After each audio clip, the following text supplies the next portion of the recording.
Üha rohkem inimesi usub, et pangad ja kohtutäiturid on fiktsioon. Aga kes on selle pöörase teooria salapärased maaletoojad Argo ja Evelin, kelle kõige viimane temp on, et nad kuulutasid Pirital välja omaenda riigi? Tere, Kasteline. Tere ka minu poolt. Tervitame siis kus kohast? Tervitame Püha Jõemaa Vabariigi sõltumatust telekanalist. Ikka. Elu on alati püha. Seda on tore kuulda, et kohtusüsteemis tegutsevad kohtunikud, seda me ei ole valinud sinna, kohanevad ja käituvad juba päris normaalselt. Et enam automaatselt ei võta sulide poolt, nagu nad seda tegid 10 aastat tagasi. Pikk tee on mindud ja tulebki minna vahel tasa ja targu, et mitte liigselt kiirustada. See süsteem, selline kuritegelik süsteem, ta on toiminud ju läbi ikka aastatuhandete. Ja teda võiks võrrelda võib-olla sellise suure kaubarongiga, sellise suure kauba ešeloniga. Ma mäletan 90 aasta see võis olla, 8 äkki või? Jah, 98 aasta. Siis siin oli ju vaata, viljapuudus oli siin Eestis, eks ole, vili oli ära. Vili oli ära varastatud, suured rotid sõid vilja ära, kahejalgsed. Ja siis ma mäletan, pakuti Venemaalt vilja ja ma ütlesin, et te ju Eestisse müüa ei tohi. Nad ütlesid ära muretse, et me toome ta sealt Läti juures sisse on ju, ja pakuti kohe tervet suurt ešeloni. Seal oli vist 60 vagunit ja igas vagunis 60 tonni vilja. Ja asi lõppes sellega, et nii suurt kogust vist korraga ei suudetud Eestis vastu võtta. Viljaga on meil niisugune asi, et siin väga palju me kuuleme ikkagi inimesi, kes ise pole nõukogude ajal elanud, aga räägivad igasuguseid lugusid, mida kuskilt on kuuldud. Väga paljud inimesed räägivad lihtsalt teiste lugusid ringi. Ja venelased ei olnud viljapuudust. Venelased nimelt ehitasid suured väetiste tehased ja müüsid seda väetist maailmale. Ja terve maailm on siiamaani Vene väetiste peal. Ja siis ei olnud tarvis raha võtta. Ja siis Kanada siis, mitte orjad, aga ütleme äripartnerid, need siis, et seda väetisest maksta, tõid siis Venemaale vilja. Et see oli niimoodi, et need kohalikud jutupaunad lihtsalt ei tea. Väga palju inimesi, kes räägivad asjadest, millest nad midagi ei tea. Ja neil puudub kogemus. Seda me täna korra mainime ka, et millest me räägime. Rongist veel nii palju, et kujutate nüüd ette seda 60 vaguniga, seda suurt rongi, et see on täpselt samamoodi nagu see süsteem. See vana süsteem liigub, on ju, ja sinna alla inimesed, kes räägivad ja teavad, mida nad teevad, neil on ka kogemus, üritavad nüüd natukene peatada seda, sest aur on vedurist väljas, seda ei ole, aga ta liigub inertsi mõjul. Vanasti öeldi, et potentsiaalne energia on muutunud lihtsalt kineetiliseks, et enam midagi teda taga ei lükka, aga ta edasi läheb. Kõige hullemad on need inimesed, kes väidavad, et nad üritavad ka seda kuritegelikku süsteemi peatada, et sinna nii-öelda vaguni rataste alla visata tõkiskingasid, aga tegelikult nad tegutsevad hoopis nende tõkiskingade ära korjajatena. Ja see on loomulikult kurb, on ju. Mis puutub kohtusüsteemi, siis kõige parem on ikkagi nagu enese kogemuse arvelt midagi rääkida. No, pankade küsimustega, pangatöötajatele küsimuste esitamisega, meil oli niisugune asi, et me oleme sellest rääkinud ka, et ise hakanud kohtunik, ise hakanud on selles suhtes, me ei ole teda valinud. Meile sattus selline inimene nagu Ann Meriluht, on ju, kes pangatöötaja, ta nimi oli vist Sudafed või midagi sellist perekonna nimi. Sanaks või kurat teab.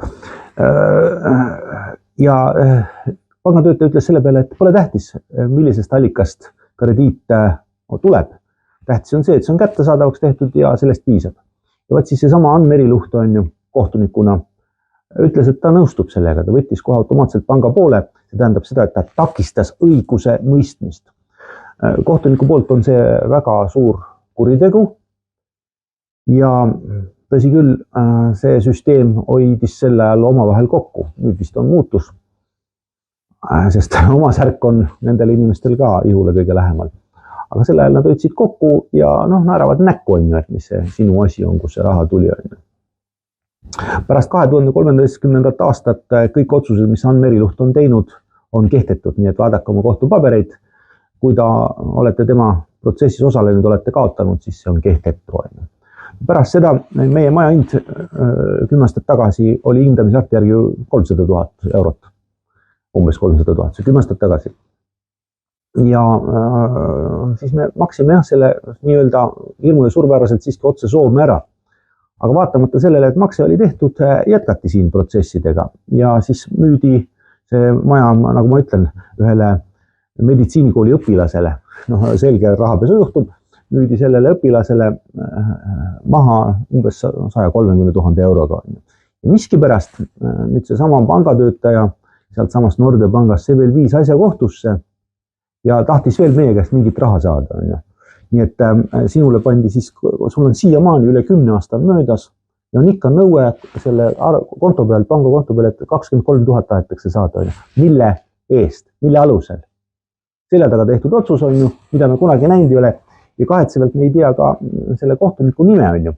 Aga ma ütlen, et kui sind üles leitakse, siis kui aeg muutub, siis sa oled üks esimestest, kelle peal rakendatakse Eesti NSV kriminaalkoodeksi paragrahv 64. Et pättidest tuleb lahti saada ükskõik, mis fiktiivseid ametinimetusi nad ka enda seljas ei kanna. Et need tegemist on nagu varastega. Et siiamaani, saad aru, ikka on mingi nõue. Mis nõue? Millest te räägite? Üle 10 aasta.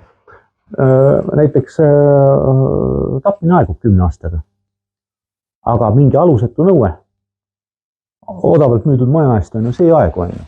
Sellega on niisugune asi, et praegu on 2025, et süsteemi inimestele sõnum. Kui see asi ei lahene, meil ei ole seda kontot tarvis on ju.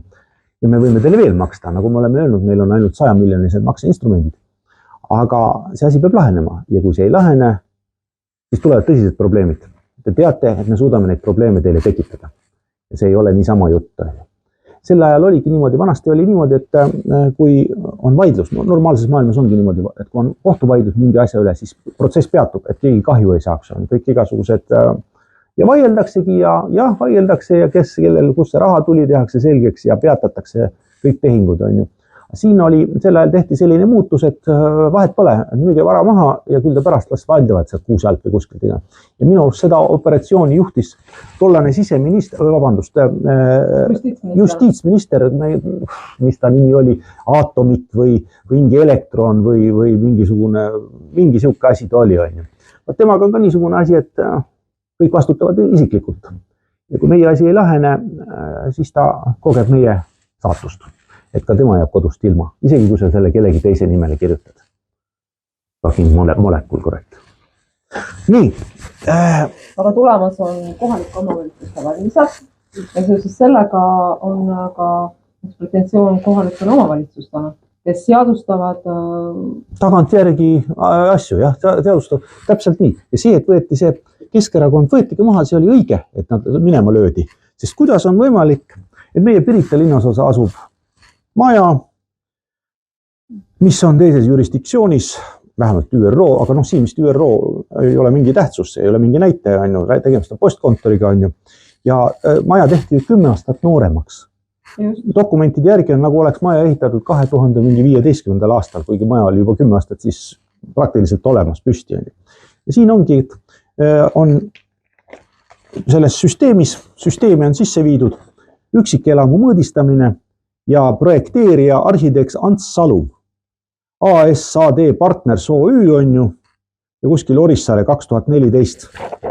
Et inimene autoriõigust näitab, et tema on selle projekti loonud. On ju. Ja mis sa sellistega teed? Mis sa selliste inimestega teed? No, mida tehakse mõningates ühiskondades selliste varastega? Neilt amputeeritakse käed, et nad ei saaks jätkata. Ja humaanne võib ju olla, aga mingi piirini on ju. Ja kuidas Tallinna linnavalitsuses sellised asjad juhtuvad, aga näed juhtuvad on ju. Muutus on kohe kohal. Ja kõik sellised inimesed, kes on ühiskonda sobimatud, nad haihtuvad. Nad lähevad ära. Ja kui nad ei lähe ise ära, siis neid viiakse ära. Nii et me soovitame inimestele siiski mitte osaleda skeemides. mitte osaleda ka sellistes petuskeemides, kus varastatud vara omandamine, seal ei teki heausksust, ei ole heausksed, sellepärast et pettusel põhinev tehing on tühine selle sõlmimise hetkest alates ja heausksust tekkida ei saa. See on väga lihtne, kui sellest aru ei saa, no siis tuleb tagasi minna, kas sinna Rae tänavale või Paldiski maanteele, nii lihtne see ongi.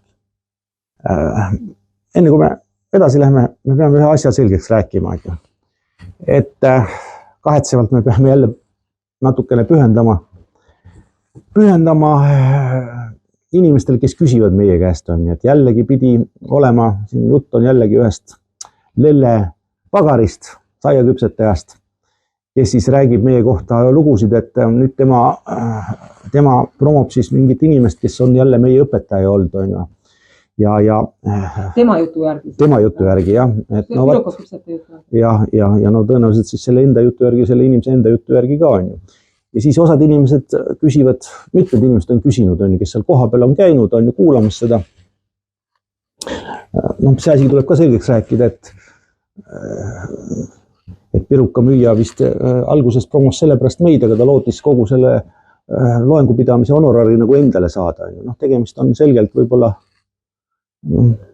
mitte kõige arenuma inimesega, et nii need asjad ei käi.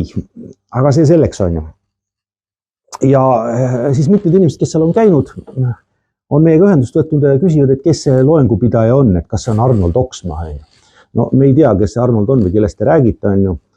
Ja me ei tea, miks see inimene enda nime varjab. No meie omal ajal oli põhjus oli väga lihtne, et kui me oma täisnimed oleksin välja öelnud, siis sa ei saa enam pangast küsida küsimusi. No näiteks see, et kinnitage mulle, et ma olen teie ettevõttele praegusel ajahetkel võlgu. Nad ei saa vastata normaalses ühiskonnas, nad ei saa vastata, et sa oled võlgu, nad ei saa ka vastata, et sa ei ole võlgu. Või no näiteks küsimus, et palun kinnitada, et see kättesaadavaks tehtud krediit eksisteeris enne, kui ta minu kontole jõudis. No see on selge, et ta ei eksisteeri. Või no kolmas küsimus, mida pangast küsiti, et miks kellel kuulub nimeliselt see konto, kuhu igakuiselt toimuvad tagasimaksed.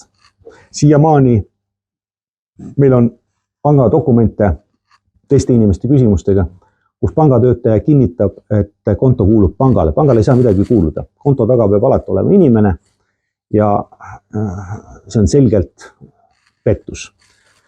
Mujal maailmas lahendatakse need asjad väga liitselt, sest tehingutes kõik on võrdsed.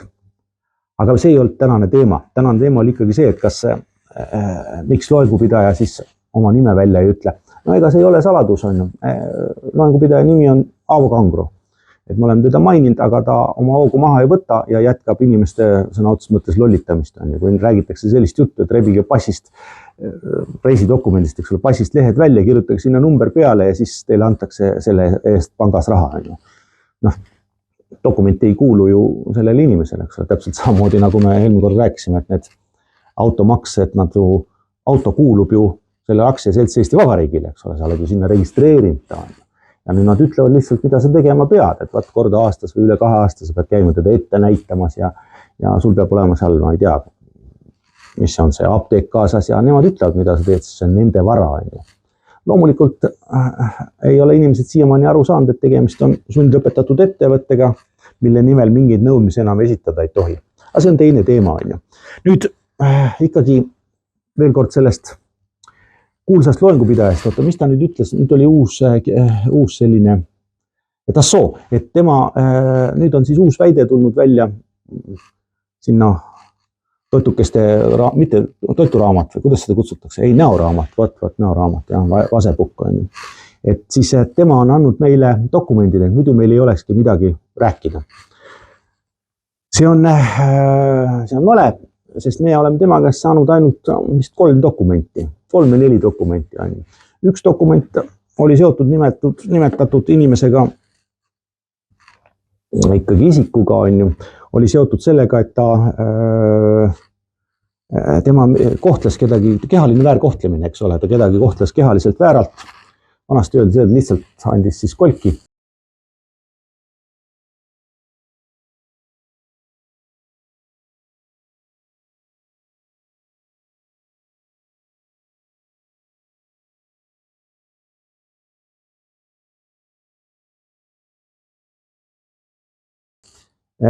Siis teine paber oli talle eestkoste seadmine, mida me oleme näinud.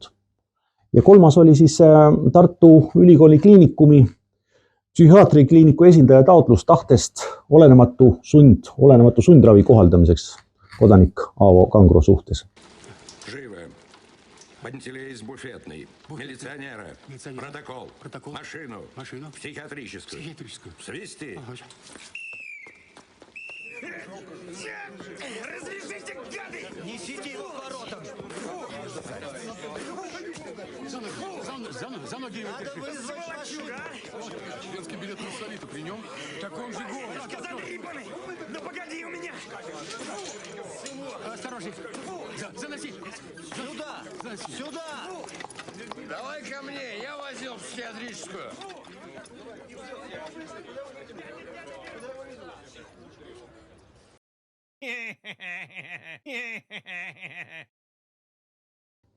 No see peaks vist kõik rääkima.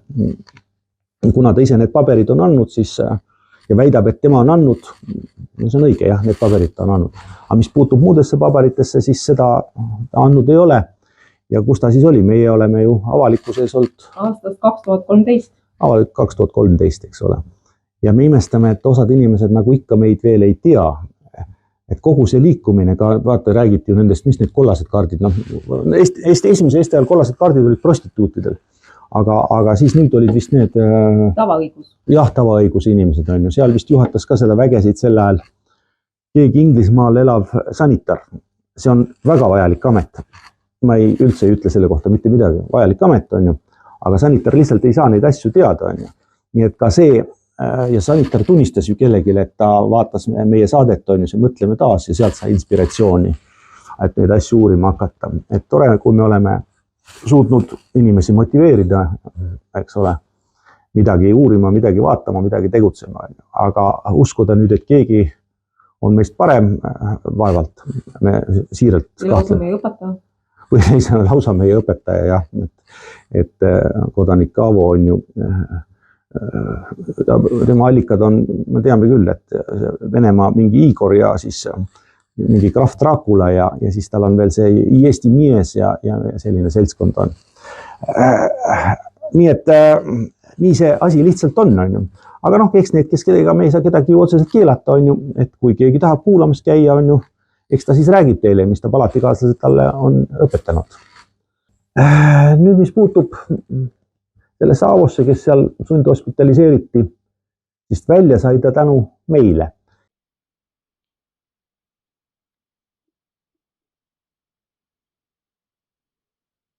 Ja meile nagu need inimesed nagu ei meeldi, kes on tänamatud.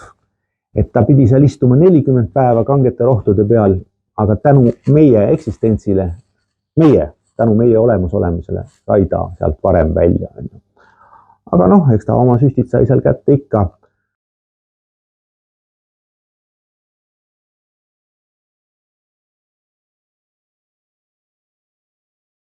Et nüüd on sellest mitu aastat möödas ja tõenäoliselt nüüd see psühhoos on siis tagasi tulnud. Muud seletust seal olla ei saa. No eks võib-olla oma osa on ka sellel uuel pruudil, uuel lellepruudil, kes teda ülistab, peab teda maailma kõige paremaks loengupidajaks. Jah, kindlasti on selles ka probleem, aga noh, arusaadav, et armastuses on ju lubatud kõik, armastussõjas on lubatud kõik, nii et eks siis vanainimest lihtsalt võib-olla lollitatakse, aga mis seal ikka, aga lihtsalt, et suurem paat tuleb osta. Et kui uus pruut paadi peal on, et see põhja pidi kinni ei jää sinna madalasse võrdse järve. Aga see selleks. Nii, jah, ka nõukogude ajal käidi hullumajas peidus. Siis oli Afganistani sõda ja see oli normaalne, et vanemad peitsid oma poegasid sinna. Mindi ka Tšernobõli eest peitu, sest 86. aastal oli Tšernobõl ja ka siis mindi inimesed läksid sinna peitu ja see on okei. Ja üksikutes juhtumites jah, nõukogude ajal tõesti oli ka poliitilisi asju, kus viidi inimesi sinna ära. Aga antud kaasuses ei ole ju tegemist mitte ühegi neist nende mainitud tegevusega seotuvalt, eks ole. Tšernobõlist võib-olla me õige pea kuulete veel. Et pärast me annamegi võib-olla 2 kuupäeva, mida tasuks jälgida. ja paneme võib-olla siia alla ka ühe väikse sellise klipi.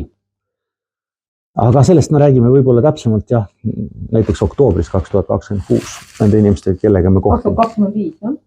2025, ja õige. Nii et see teema on peaaegu loetud lõpuni, eks ole, ja me peame... No me peaksime veel täpsustama, et see Velle Piruka müüja, tema pakkus meie üritustel kõigest cateringi. Jah. Et ülejäänud ajal, kui ta äritegevusega ei tegelenud, kui ta oma saiatud ei müünud, siis ta scrollis Facebookis. Jah, eks seal ju meil on ju inimesed, kes jälgivad, mida tehakse ja kes mida teeb ja nii et teda ei maksa väga südamesse võtta, on ju, aga rohkem me ei tahaks tast rääkida, sest tegemist kindlasti ei ole meie kaliibriga inimesega ja üldiselt on niimoodi, et eks kui sa tänaval ka astud kuskile junni sisse, siis on tükk aega läheb aega enne, kui sa kinga puhtaks saada, on ju, aga ma arvan, et me saame nüüd selle korraga selle kinga puhtaks. Aga eelpool mainitud dokumente me kõike oleme sunnitud näitama, sellepärast, et muidu te mõtlete, et me võib-olla mõtleme lugusid oma peast välja. Sest üldiselt valetajatega ongi niimoodi, et nad ju usuvad, et kõik teised valetavad. No toome ühe naljaka näite. Ikka käid mõnes poes, kus juba tunned müüjad näiteks on ju, ja üks väikese poodi astume sisse, müüjad tunneme kaua on ju. Ja vaatame, et müüjad pole koha peal. Müüja poeg on seal. Tähendab, mitte kedagi ei olnud. Pood jumala tühi, eks ole. Kaubad kõik saadaval vabalt, eks ole, nagu selles Alphaville'i laulus. Ja vaatame siis, et see poiss magab on ju, seal midagi. Tagaruumis magab. Kõndisime minema, järgmine kord siis sattusime veel sinna, siis ütleme sellele prouale, et kuule, et näed selline asi on ju, et poiss magas on ju. Ja ta ütleb mulle 2 korda, ei ole. Aru, inimene kujutab ette, et me hommikul tõuseme ülesse ja mõtleme, et läheks nüüd sõidaks sinna poodi ja räägiks mingisuguse muinasjuttu kokku on ju. Ja siis sa saad aru, et võib-olla ei peagi kõigiga rääkima, et võib-olla kõigiga, ei ole neil asju rääkida, sest inimesed ei saa aru, neil on nagu see tase on hoopis teine, ta mõtleb enda tasemel, ilmselt valetavad ka nii, kui see suu suitseb ja siis nad ju eeldavad, et kõik teised valetavad täpselt samamoodi. Nii et võib-olla tuleb suhelda lihtsalt nende inimestega, kellel on rohkem nagu aru peas on ju. Või üks juhtum jälle ühes teise poodi, ikka käid nendes poodis, kus juba nagu tead, seal on mingisugune kotipood, eks ole, müüja teab meid on ju. Ja ma hoian siis Evelini kotti on ju, müüja ütleb selle peale, et kuule, kas ostate selle ka või? Ja sa vaatad, et selgelt nagu midagi on viga peas on ju.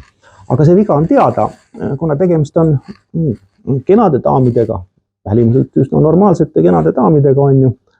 Aga ju seal on ikkagi see, et midagi on puudu. Aga mina soovitan, lahendus on lihtne. Pange vibraatorile uued patreid sisse. Ja siis ei ole vaja lollusi suust välja rääkida. Sellist nõu kindlasti mingid suhtespetsialist teile ei anna või vähemalt inimesed, kes ennast suhtespetsialistideks kutsuvad. Miskipärast nad küll ise oma asjadega hakkama ei saa, aga kanged suhtespetsialistid. Et võib-olla peaks jälle nende inimeste käest nõu küsima, kellel on endal midagi positiivset ette näidata, näiteks ka inimsuhetes. Et võib-olla pole vaja igasuguseid põhulaugasid kuulata. Ja üldse on probleem on selles, et miskipärast tavameedia nagu suudab kohaneda uue olukorraga, selle uue muutusega. Nad saavad aru, et nii ei jõua enam mitte kuskile. Et selline nagu üldine petmine, valetamine ja muidugi loomulikult ka varastamine, et see ei vii kuskile. Kahetsevalt ei saa hakkama sellega siiski alternatiivmeedia. Et me ikkagi vahest jälgime, mida seal räägitakse ja loomulikult tagasi on tulnud jälle see jutt, et raha luuakse õhust. Üks meediakanal, kindlasti toredad inimesed, aga kahjuks natukene zombid. Promovad nüüd... sellel alal siis ütleme. Ja, sellel alal, jah. Ma ei tea, miks nad trügivad nendele aladele, mida nad ei jaga. Võiks hakata rääkimist sellel alal, mida nad jagavad, eks ole. Ja räägivad sihukest asja, nüüd siis promotakse sellist asja, et on leitud jälle 30-aastane treider on ju, kes on siis miljonäär. See on see magic word nendel, et miljonäär on ju. Neil on üks sõber ka, miljonäär on ju. Aga see sõber miljonäär ei ole ka muud teinud, kui lihtsalt raha vahetanud on ju. no omal ajal Jeesus peksis neid lihtsalt, see vist ongi ainuke kord, kui ta vägivaldne oli. Ja see miljonäär on, kas ei olnud kunagi selline vürst Volkonskil, see roheline muna, minu arust seal oli, et tuleb miljonäär. Ja oli küll selline rokkooper. Midagi oli, jah. Kes nüüd vürst Volkonskit näeb, küsigi ta käest, kas ta 90-ndatel ühes kinofirmas, kui ta käis külas, ta oli vist isegi selle juhatuse liige, et kui ta ära läks, siis ta ütles alasti niimoodi vahvasti, et musipüksi. Võib-olla ta mäletab seda, kontrollige mu sõnu. Aga see selleks, et nii. Ja nüüd promotakse siis jälle ühte välismaalast, ikka välismaalt tulevad need tarkused, see on selge, eks ole. Ja promotakse ja see inimene on treider, see tähendab seda, et ta maailma midagi loonud ei ole. Tegemist on parasiidiga. Ja see treider siis nüüd räägib, et rikkaid tuleb maksustada, et muu ei aita. Siis vaatad, et et see on ju jälle on inimestel mingid rohud ära võtmata jäänud või on siis liiga palju neid rohtusid võetud.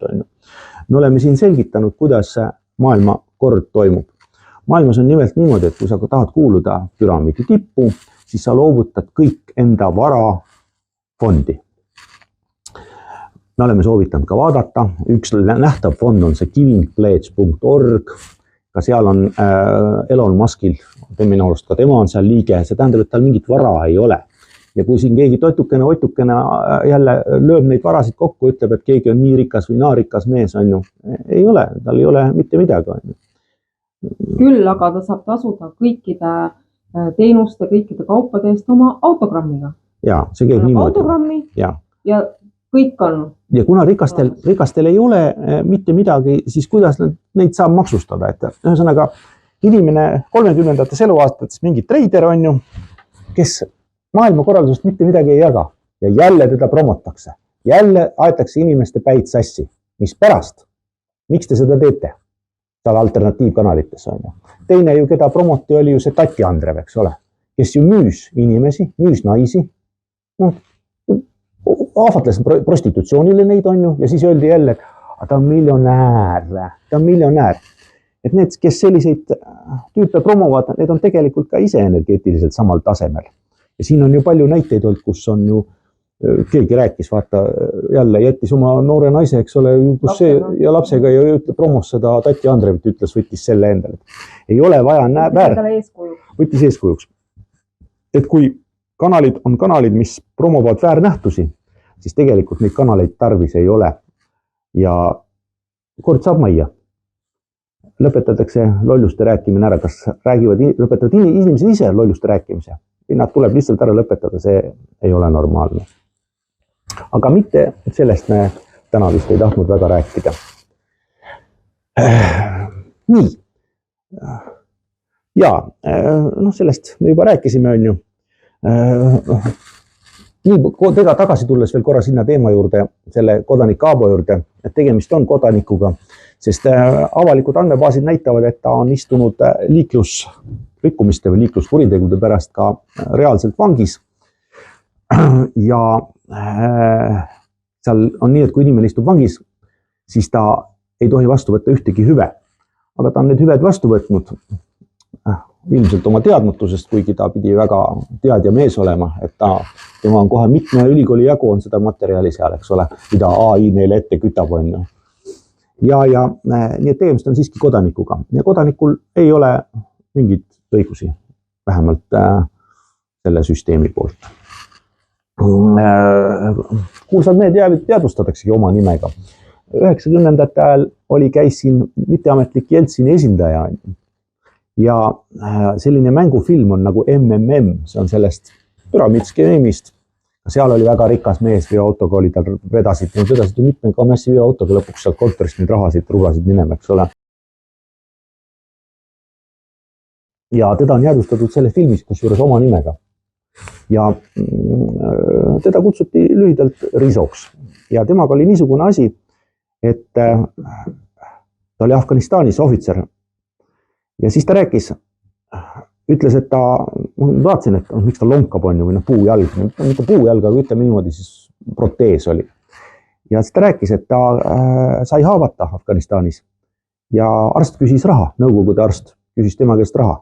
ta ütles, et kus ma seda raha peaks võtma sellise summa peal, ma ei mäleta, mis summa oli, aga jutt oli dollaritest. Ta ütles, et kuidas, sa oled ju Afganistanis, et te ju viite seal oopiumit ja teete kõike ja et kuidas sul dollareid ei ole. Ta ütles, et mul ei ole, et ma olen aus inimene. Ja selle peale arst lihtsalt lõikas tal jala otsast ära. Ja loomulikult oli süsteemi peale väga tige, sellepärast et ka see arst ei olnud oma õpingute eest maksnud, vaid teda oli koolitanud ühiskond. Ja seega ei ole tal vaja liiga palju suurt pruukida ja mingeid arvamusi teha ja midagi küsida, mingit altkäemaksu.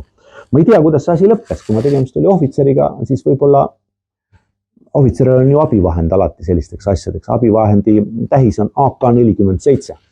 Et võib-olla lahendati see asi nii, teisiti seda ma ei küsinud. Aga nii ta oli, jah. Mis puutub nüüd sõjameestesse, siin on igasugused jutud, eks ole, sõjameestest ja köötakse seda hirmu ülesse. Ja mõningad ohud on ja ükskord me rääkisime siin, et Viimsi näiteks ei ole kõige ohutum koht elamiseks ega siis venelased siia Muuga sadamat ei hakka lõhkuma. Et see tuleb ikka niinimetatud liitlastelt provokatsioonina, kui on aeg seda teha. Ja Ust-Luga sadam, mis on siin Peterburi külje all, Leningradi oblastis. Et seal ju oli droonid lendasid. Ei, ta on Leningradi oblast. Seda nimetatakse Leningradi oblastiks. Ta on Peterburi, aga ta on Leningradi oblast. Ja seal on niisugune asi, et inimesed, et mõelge kaasa, need droonid lendavad ju siit Eestist välja. Ja ma ei tea, kas siin Eestis poole kukkusid maha vist, jah, et ilmselt kütus sai otsa. Nii et need on, kõik see maailm ei ole selline nagu... Kukkus Eestisse ka. Ja. No vaata, ütle nüüd. Ja Lõuna-Eestisse siin oli ju artikkel, kus see lennujuhtimiskeskus oli, et kas see oli Võrus või Valgas, kuskil oli. Ja. Et seal on ju, kõik on tuvastatud, et lennujuhtimiskeskus oli ja sealt nad juhtisid neid. See ei ole ohutu. Ja veel kord ma ütlen, et ei peaks klähvima asjadest, millest mitte midagi ei teata. Kui juba sõjameeste peale jutt läks, siis me toome vahva loo, et meil oli üks inimene, üks sõjaväelane võttis ühendust meiega ja rääkis, kuidas ta noorena, neil oli mingisugune turismitalu, et kuidas sakslased siis käisid siin, aga ta valdas saksa keelt, ta sai aru, mida räägitakse. Sakslased ju naersid pihku, ütlesid, et las need eestlased mõtlevad, et me anname neile toetusi selleks, et neil 1 või 2 lehma oleks. Ei, et me anname neile toetusi, et neil oleks ikka rohkem ja rohkem ja rohkem. Ja siis keerame laenukraanid kinni ja võtame neilt kõik üle. Nii et kõik sõjamehed ei ole tulid. Nad saavad aru, et võib-olla ei peaks sellega tegelema, millega nad tegelevad. Ja sõjamees peab kaitsma oma pere ja oma maad. Aga kindlasti see maa kaitsmine ei käi kuskil kaugel, 100 või 1000 kilomeetrite kaugusel Eestist. Mis nüüd edasi saab? Edasi saab selline asi, et läänemaailmas on selline plaan Kaliningradi ülevõtmiseks. No, ja, omal ajal kuulus Saksamaale ja Poolale ja seal on palju, paljud ei tea seda, aga seal on palju Vene passiga sakslasi elavad seal, kes tulid 90. alguses sinna tagasi ja tulid nii-öelda oma esiisade maale. Neile anti Vene passid ja nüüd on selline plaan siis, et korraldatakse õnnetus seal Kaliningradis, seal on ju teise maailmasõja ajast järgi palju laskemoona, tekitatakse paanika, kui sinna lastakse näiteks mõni rakett sisse ja lasevad seda tõenäoliselt kas leedukad või poolakad, kellel on Ukraina mundrid seljas. Lastakse sisse see rakett ja tekib paanika ja siis elanikud evakueeritakse eelnevalt valmis ehitatud koonduslaagritesse. No, võib-olla on see teise nimega päästelaager või midagi sellist, ei nimetata võib-olla koonduslaagriks. Ja mis siis edasi saab see, et neile antakse, muide neil sakslastel on kõigil ju on Vene passid, eks ole, kuigi nad on täiesti saksa päritolu. Ja siis Kaliningrad, Saksa liin, Königsberg.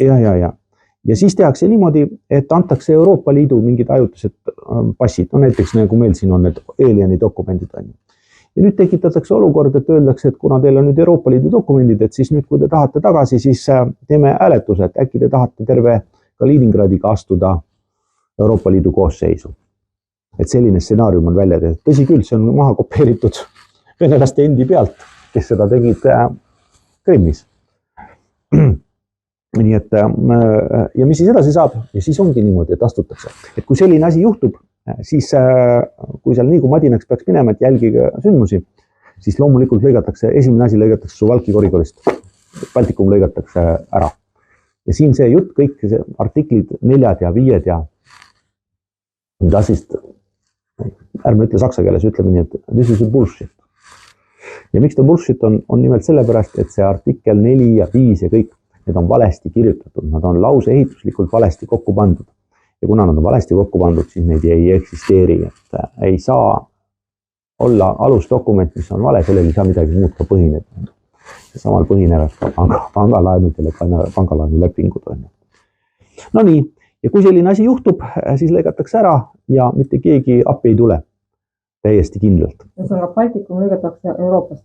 Ja, laksti lõigatakse ära ja seal ei ole mitte midagi teha. Selline asi on plaanis ja me soovitame inimestel, need plaanid on ühes Berliini kliinikumis toimuvad, nende plaanide arutamine, nende kokkutraageldamine on ju. Aadressi võib-olla me ei hakka ütlema, aga ta on päris kesklinna lähedal seal, nii et võib-olla peaks pilti näitama. Vaatame, kuidas tuju on, et kas paneme pildi. Et siis teate sellest kliinikumist eemal hoida, kui te selline sündmus peaks olema ja te seal Saksamaal olete, sest tõenäoliselt kas Iskander või see teine oli, Kinžal külastab seda kliinikut. Et hoidke siis võib-olla sellest eemale. Et selline plaan on. Aga loodame, et need plaanid võib-olla kõik ei realiseeru. Aga nüüd alati inimesed tahavad lõpuks mingit kuupäevi ka saada. Tõepoolest, siin need ennustajad, osad ennustajad võib-olla midagi näevad ka, ega me ei tea. Näevad, et 26 aasta, ma mäleta, kes see oli, kes ütles, et see on selline paanika aeg või paanikat on palju. Ja ma annaks 2 kuupäeva inimestele, kes on nagu meiega siin lähemalt koos. Ja loomulikult ka süsteemi inimestele, sest tegelikult see kanal on neile. Ja esimene kuupäev, milleks võiks olla nagu tähelepanelikult jälgida, on 26. veebruar 2026. Valmis tuleks olla mõni päev enne. Ja teine kuupäev on 26. aprill 2026. Et on võimalik maailma muutumine selliseks, milliseks ta ei ole mitte kunagi. Milline ta ei ole olnud? Jah, milline ta ei ole kunagi olnud. Kuupäevadega on alati raske, mitte kunagi ei tea ju. Kuigi, kes nüüd mäletab, siis märtsis 2021 äkki jah, 2021 märtsis. Me ütlesime täpse kuupäeval, millal see ära lõpeb. Ja ütlesime, et see lõpeb 1,5 aasta pärast 10. augustil. 2022. Ja täpselt nii läks. Seda on väga lihtne kontrollida. On see Veiko Kuuse kanal, sealt võite vaadata, seda üle kontrollida. Kahjuks ei mäleta 5. minutil. Aga seal öeldakse täpne kuupäev välja ja 1,5 aastat ette. Nii et tasub neid kuupäevasid arvestada. Aga et meie jutt ei läheks lobaks, siis oli tore teid näha. Ma loodan, et teil oli meid ka tore näha. Ja me soovitame alati originaale kuulata. Kõige veidram on see, et me kohtusime ühe ajakirjanikuga, meie juhuajakirjanikuga, mille nime me ei hakka ütlema ja isegi tema ei teadnud meist midagi. Ütles, et kuulge, mis te siis nüüd teinud olete ka üle tüki aja, et see on nagu väga veider. Et aga võib-olla ta oli paralleel reaalsusest, ega me ju ei tea. Ajaliinid siin kattuvad ja kõiksugu näljakaid asju võib juhtuda. No ja mis me siis imestame mingitest zombidest, kes jälgivad kuskil näoraamatus kedagi, kes on siis lihtsalt nagu kõik ta tuttavad ütlevad, et ta kõige üks ignorantsemaid inimesi, keda nad üldse teavad, üks rumalamaid, eks ole, ja peruka küpset. Mis seal siis imestada, eks ole. Et ikka vaadatakse endasuguseid, aga soovitus on, vaadake neid, kes ei ole endasuguseid ja kes teile miski pärast annavad, viskavad teie ette pärleid. Aga ma arvan, et aitab küll sellest pikast jutust. Ja kui on midagi vaja, siis räägime veel. Kohtumiseni. uus Eesti vanasõna. Ütle mulle, keda sa Facebookis jälgid ja ma ütlen, mis inimene sa oled. Mjau.